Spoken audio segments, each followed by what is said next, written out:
नमस्कार दोस्तों, स्वागत है आपका पॉजिटिव इनबॉक्स हिंदी पर। अगर आप चैनल पर पहली बार आए हैं तो चैनल को सब्सक्राइब कर लीजिए, क्योंकि आपको इस चैनल पर मिलती है बहुत ही इंटरेस्टिंग स्टोरीज।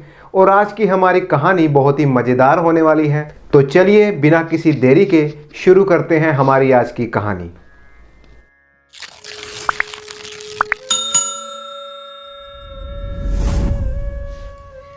संतोष अपने माता पिता के साथ गांव में रहता था।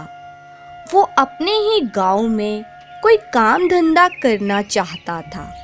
उसने कई तरह के व्यापार किए, कभी फलों का व्यापार, कभी लकड़ी का व्यापार, तो कभी अनाज की खरीद फरोख्त।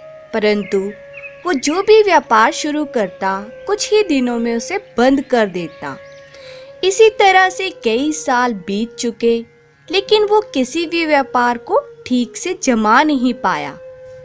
संतोष की इस आदत से उसके माता पिता बहुत ही परेशान हो चुके थे। वो जब भी उसको कोई काम छोड़ने की वजह पूछते, तो संतोष कोई ना कोई कारण बताकर खुद को सही साबित करने की कोशिश करता।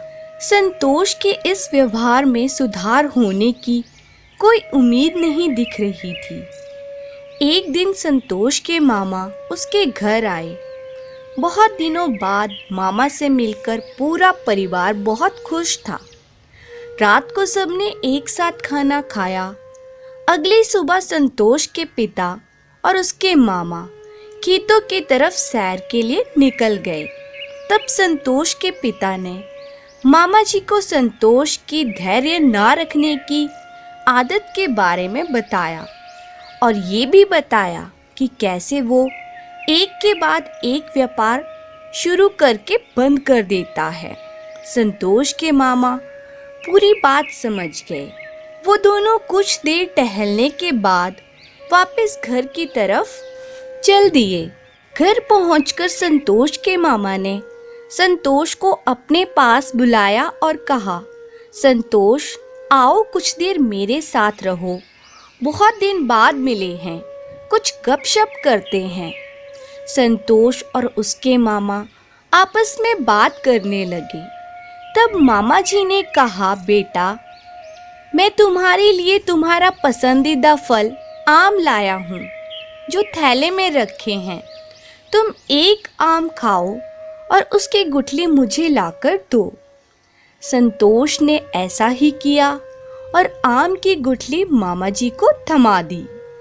तब मामा जी ने कहा, बेटा अब ऐसा करो, इस गुठली को बाहर आंगन में जाकर जमीन में गाड़ दो।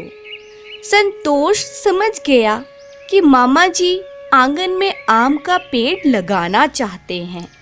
वो फटाफट गया और फावड़ा लेकर जमीन खोदी और उसमें आम की गुठली दबा दी। वो फिर से मामा जी के पास चला गया। वो दोनों फिर से बातें करने लगे। करीब आधे घंटे बाद मामा जी ने संतोष से कहा कि जरा बाहर जाकर देखना कि उस गुठली में से फल निकला या नहीं। संतोष ने तपाक से कहा, अरे इतनी जल्दी फल कहाँ से निकलेगा मामा जी, अभी कुछ देर पहले ही तो मैंने गुठली जमीन में दबाई है। मामा जी ने कहा, अच्छा तो रुक जाओ, थोड़ी देर बाद जाकर देख लेना। कुछ देर बाद मामा जी ने फिर से संतोष को बाहर जाकर देखने को कहा कि गुठली में से फल निकला कि नहीं। संतोष जानता था कि अभी कुछ नहीं हुआ होगा, पर मामा जी के कहने पर वो बाहर जाकर आंगन में देखकर आ गया। संतोष लौटकर बोला, कुछ भी नहीं हुआ मामा जी, आप फल की बात कर रहे हो, अभी तो पौधा भी नहीं निकला। मामा जी ने आश्चर्य से कहा, लगता है कुछ गड़बड़ है। वो आगे बोले, अच्छा बेटा तुम ऐसा करो, उस गुठली को निकाल कर कहीं और गाड़ दो, लगता है उस जगह में ही कोई कमी है।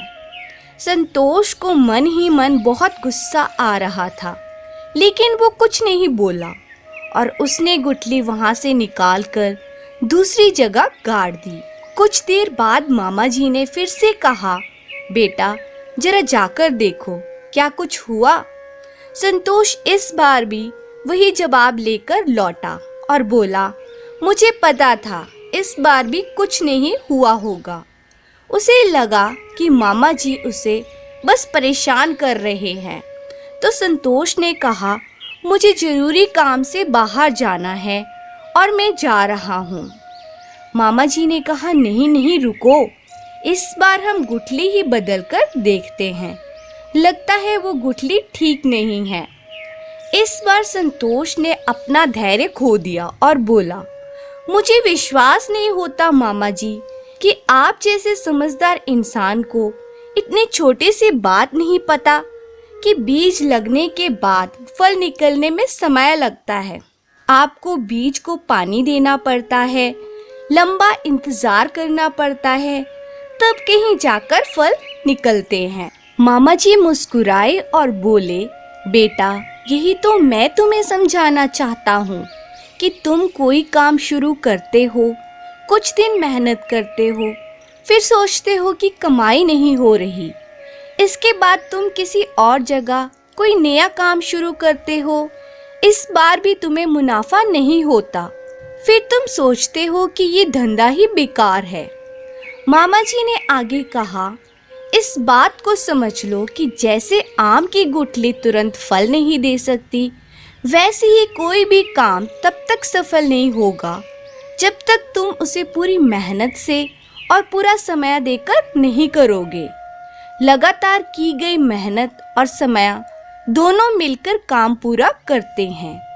इसलिए इस बार अधीर होकर कोई काम बंद मत कर देना, बल्कि सब्र से काम लेना, क्योंकि सब्र की सवारी करने वाला कभी गिरता नहीं। संतोष अपनी गलती समझ चुका था।